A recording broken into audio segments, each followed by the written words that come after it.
There are a number of presumed contradictions in the Bible. Some are due to copying errors.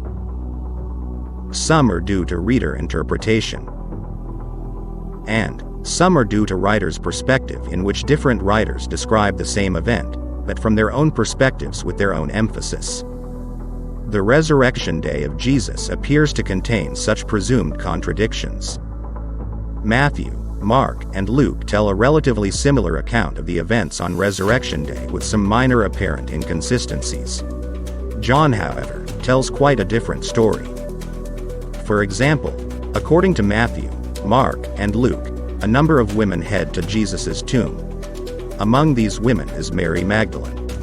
According to Matthew and Mark, the women arrive after sunrise. But, according to John, Mary arrives at Jesus' tomb while it was still dark. So, did the women arrive at the tomb at sunrise, or while it was still dark? Second, according to Matthew, the women meet Jesus for the first time after having left the tomb, and on their way to tell the disciples. But, according to Mark, Jesus appeared first to Mary. And according to John, Jesus meets Mary at the tomb alone. So, did Jesus meet Mary alone at the tomb? Did he meet her on her way to tell the disciples? Or did he meet all of the women together, including Mary? These and other presumed contradictions in the resurrection event can be reconciled by one unstated fact. Mary gets separated from the other women while heading to the tomb together. But what basis do we have to conclude that Mary was separated from the other women? The answer lies in Matthew. According to Matthew chapter 28 verse 2, there was a violent earthquake. So, it is possible that after the earthquake, Mary ran to the tomb while the other women continued at a walking pace. Then, Mary arrives at the tomb before everyone else and remains separated from them until they meet up with the disciples. Based on this theory, the gospel accounts of the resurrection event can be harmonized as follows. A bunch of women, Mary Magdalene, Mary the mother of James, Salome, Joanna, and other women, leave for the tomb together. All of the women leave before the sun has risen. Then, an earthquake hits, causing the stone to roll away from the tomb. The earthquake motivates Mary to run to the tomb, leaving the other women behind, and so Mary arrives at the tomb while it's still dark. When Mary arrives at the tomb, Mary sees the stone rolled away and leaves immediately to tell Peter and John, without actually entering the tomb, likely because she is alone and scared, and it is dark. After Mary has left and is on her way to Peter and John, the other women finally arrive at the empty tomb at sunrise, and have their encounter with the angels at the tomb, who tell the women to tell the disciples what has happened. The other women then leave the tomb to tell the disciples as instructed by the angels. In the meanwhile, Peter, John, and Mary are running back to the tomb. Finding the tomb empty, Peter and John leave, but Mary stays behind at the tomb. And while Mary is alone, Jesus appears for the first time, and first to Mary. Then, Jesus leaves the tomb and meets the other women who are still on their way to tell the other disciples. When Jesus leaves the tomb, Mary also leaves to tell the disciples that she had met Jesus.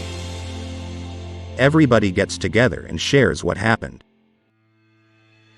Now, with this theory in mind, we can read all four Gospels and see how they can be harmonized and tell a consistent account of the events on Resurrection Day. Matthew, Mark, and Luke are consistent with women heading to the tomb early in the morning before sunrise. Matthew adds the detail regarding the earthquake. Because of the earthquake, Mary Magdalene runs off to the tomb, arriving while it was still dark as told by John. Seeing the stone rolled away, she assumes Jesus' body has been taken, so she runs off to tell Peter and John. In the meanwhile, as the rest of the women are arriving at the tomb, Mark records the conversation the women had about who will roll away the stone. When the rest of the women arrive at the tomb at sunrise, Matthew, Mark, and Luke record the women's encounter with the angels, where the angels tell the women that Jesus has risen and that they should go tell his disciples. Matthew, Mark, and Luke all record the women leaving the tomb to go tell the disciples.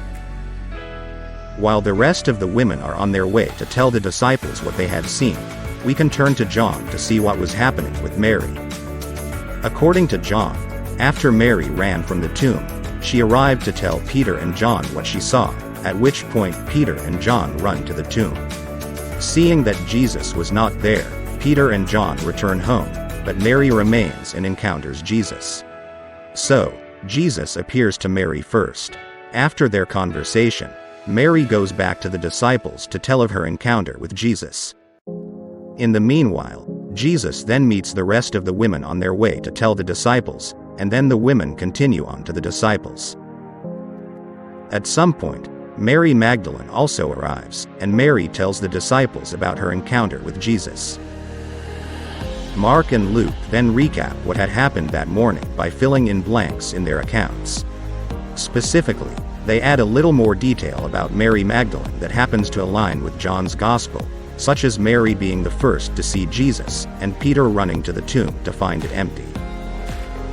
As a result, Matthew, Mark, Luke, and John can be harmonized without contradiction when it becomes clear that the different writers were writing from their own perspectives, based on information they received from whoever they interviewed, and emphasizing aspects of the resurrection event they wanted to focus on.